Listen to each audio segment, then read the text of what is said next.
Bonjour les amis, alors ça se voit, je suis allé chez le coiffeur. Alors bon, je ne fais pas une vidéo aujourd'hui pour vous faire remarquer que j'ai une nouvelle coupe de cheveux, on s'en fiche, n'est-ce pas? Juste pour vous dire que un salon de coiffure est un lieu agréable, sympathique, où l'on entend les derniers potins, les derniers cancans, surtout dans nos villages, et les rumeurs populaires. Donc la rumeur populaire en l'occurrence, pour un samedi où il faisait extrêmement beau, un samedi presque printanier dans nos montagnes, c'est salaud de Macron, on n'en peut plus. Voilà, je résume. Il n'y a pas de nuance, c'est on n'en peut plus. On ne tiendra pas un quinquennat complet, un deuxième quinquennat complet de ce mec-là. Il est en train de nous foutre en l'air. Nous, nos commerces, nos retraites, notre bon vivre à la campagne, il a une influence jusque au fin fond de nos montagnes. Alors on entend des rumeurs comme quoi ils vont nous interdire les feux de cheminée. Alors ils commencent déjà à Lyon, interdire les feux de cheminée. Ça n'a aucun sens écologique, interdire les feux de cheminée. L'entretien des forêts est écologique et la coupe des bois est écologique. Le brûler du bois dans une cheminée, c'est écologique parce que le bois qu'il dépérisse ou pourrisse dans la nature ou qu'il brûle dans une cheminée, c'est la même quantité de CO2. Si tant est que le CO2 soit un nuisible. Moi, je suis convaincu du contraire. Le CO2, c'est la vie. Là, on en a fait Hitler. Le CO2, Hitler, synonyme. C'est incroyable, c'est un délire absolu, mensonger. Bon, il faudrait que les gens arrivent à se sortir ça de la tête, mais c'est tellement rabâché par tous les médias, par cette emprise de mensonges permanentes dès qu'on ouvre un journal, une radio ou une télé, ce qui n'est pas mon cas, même quand on se contente de se balader un peu sur YouTube pour faire le tour de l'offre de certains sites, des sites amis en principe, on est attrapé, qu'on le veuille ou non, par ces mensonges. Il y a toujours un mec qui y croit plus ou moins, qui vient nous faire la leçon. Bon. Donc la clameur publique et globale actuellement dans nos villages, c'est on n'en peut plus. Salaud, il faut qu'il s'en aille. C'est pas possible, on ne tiendra pas 5 ans. La fin du quinquennat, la France est morte. Et pourtant, on est moins impacté, nous, j'en suis certain, dans nos campagnes, que peuvent l'être des citadins. Des Lyonnais, des Parisiens, des Marseillais, ce que vous voulez. Enfin, on est moins contraints par leur délire. On a plus de liberté, on a plus de possibilités de nature, de sortir des discours politiques. Bon. Mais quand même, voilà, le résumé d'une séance de coiffeur, c'est salaud de Macron, on n'en peut plus. Voilà.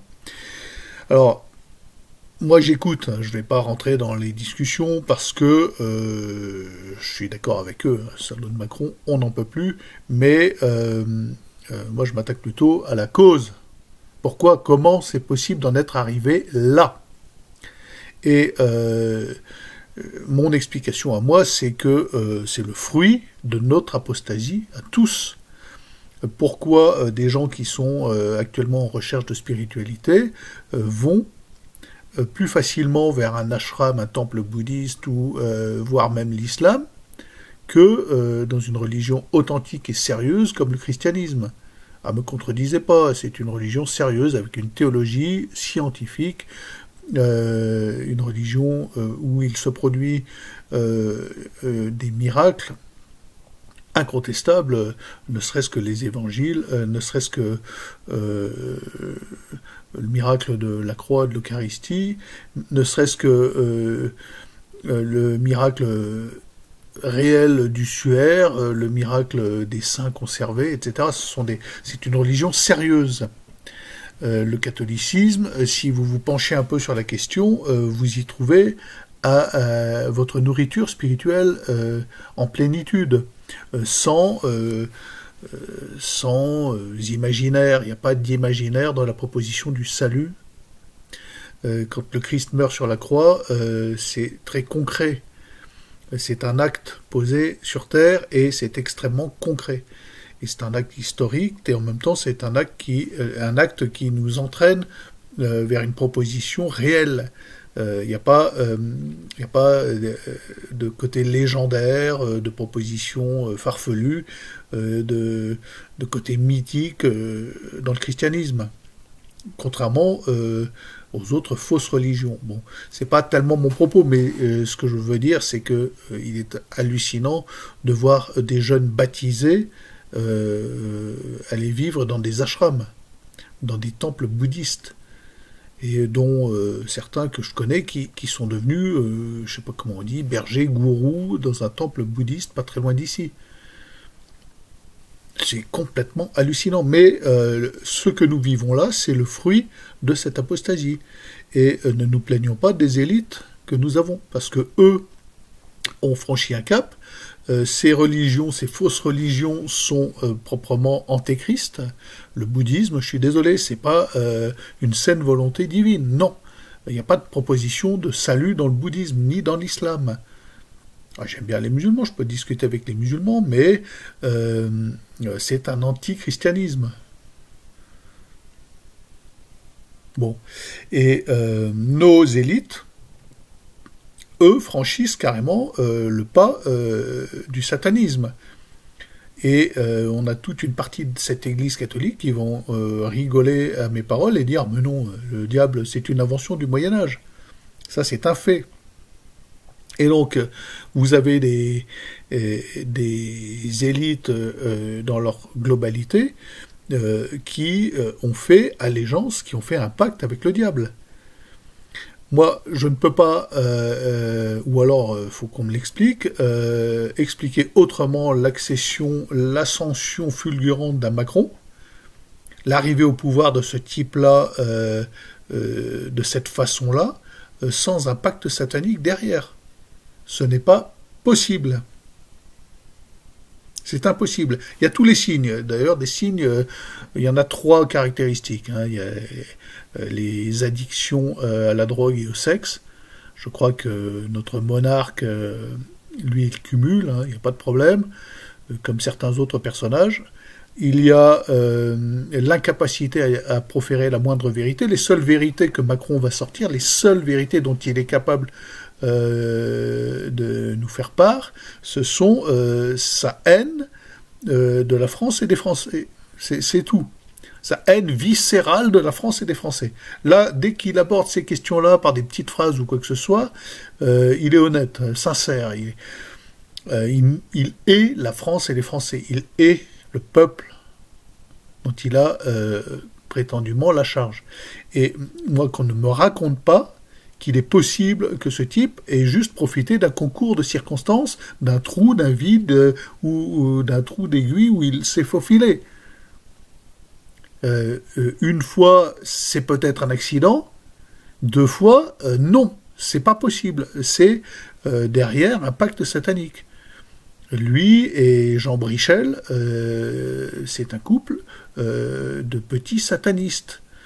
Et c'est pas... ce sont... Moi, je l'ai déjà dit, pour moi, c'est un mage sataniste à l'évidence. Toute cette classe, cette clique, cette classe politique de journalistes, d'acteurs, qui sont en permanence à soutenir ce pouvoir diabolique qui détruit actuellement le pays, ils ne font que ça, soutenir cette caste politique. Il n'y a rien, il n'y a aucune opposition. Voilà, toute cette caste a pactisé. Vous en avez un de temps en temps qui sort, là vous avez le palmade qui s'explose dans une famille sous l'usage de stupéfiants sortant d'une orgie sexuelle. Ce type-là, il est acteur, donc il exerce une profession de menteur. Tous les signes sont là. Et ces types-là sont prêts à vendre leur âme, et ont vendu leur âme pour une petite parcelle, une bribe de pouvoir. C'est évident. Et ça ne peut pas en être autrement. Et le sommet de la pyramide ne peut pas être sain dans la mesure où le peuple a apostasié. C'est impossible. Donc nous vivons dans un satanisme ordinaire, en fait. Nous sommes plongés actuellement dans un satanisme ordinaire. et qui touche même, soi-disant, des élites de droite, prétendument catholiques et autres. Je sais pas, je donne un exemple idiot. L'infâme Lesquin. Henri de Lesquin. Il y a des mecs qui vont écouter ce type-là. Il y a des gens, quand il fait une radio, qui vont lui donner du pognon pour qu'il continue à déblatérer ses conneries.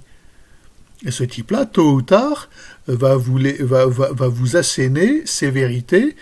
Il est profondément darwiniste, profondément.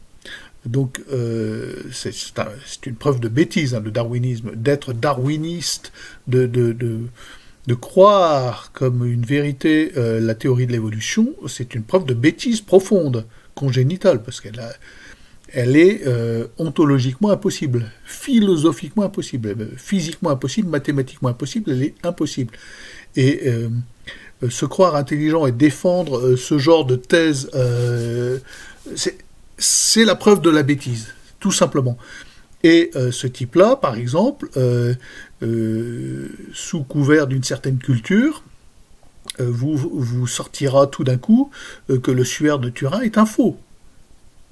Et non seulement ça, mais il refuse un débat contradictoire sur la question. Il a perdu de toute façon, mais c'est pour vous montrer le niveau du personnage, le niveau de vice de ce genre de personnage. Bon, ce n'est ni plus ni moins qu'un énarque, il ne faut pas chercher, c'est un crétin. Lesquin, crétin, ça rime. Hein, fuyez ce type-là, quoi. Même si il a une espèce de dialectique un peu au perché.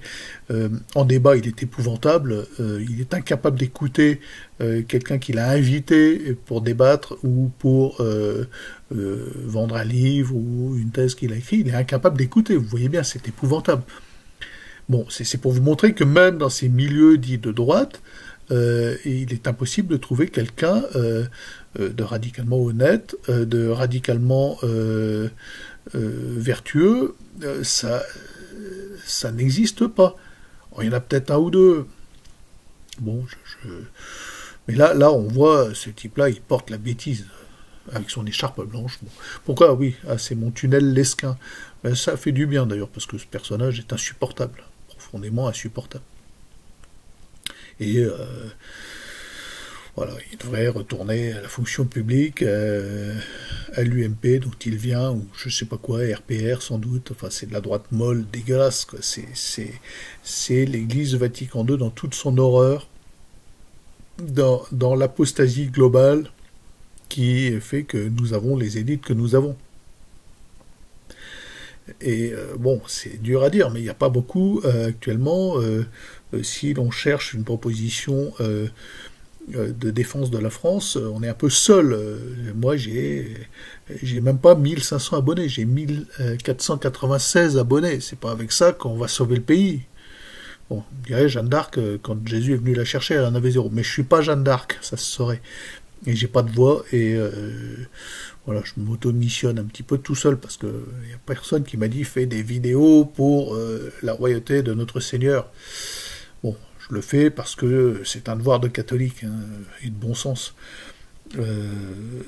Bon, voilà, c'est ce que je voulais dire aujourd'hui. Je voulais parler essentiellement de ce satanisme ordinaire et ambiant dans lequel nous sommes plongés, mais qui est réel, et qui fait rigoler. C'est le ricanement de la servante. J'en parle souvent du ricanement de la servante. Toi, t'es catholique.